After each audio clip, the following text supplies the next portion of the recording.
I'm Goodsell. I'm a project manager at Paramount Machine. At Paramount, we serve the medical and aerospace industries, defense, communications, and many more. I got into manufacturing because of my mom. She's been here for 13 years. I grew up in the shop and eventually I started working here. I fell in love with watching us take raw material and create finished goods.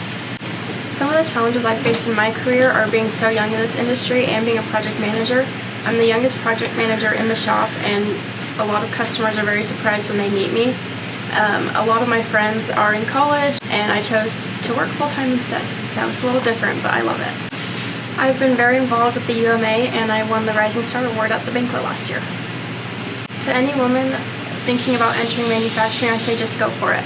There's so much opportunity out there. I've had a lot of support from everyone at Paramount. Growing up here helped a lot, and through networking, I've met a lot of people through different companies, different events like Kari Kovar. Steve's been a great supporter through all of this.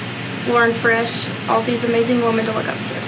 I think as manufacturing evolves, there's going to be more and more women in it. We have 15 girls in our shop right now, which is more than a lot of shops, and I think it's just going to continue to grow. My favorite part about working in manufacturing is watching all the parts that come off the machines and how all the parts are made and what they go into. I started at Paramount when I was 15 shredding paper because I wasn't allowed into the shop until I was 16. Then I started deburring parts and tumbling parts in the back corner, and then eventually I moved up to a machine when I was 18. Art has helped a lot with the apprenticeship program to help get kids on the machine before they're 18, but unfortunately that was after my time. After the machine, I ended up being hired as an assistant project manager, and now I'm a project manager on my own. Hit the lights, here I go, go, go. I make the rules, I run the show.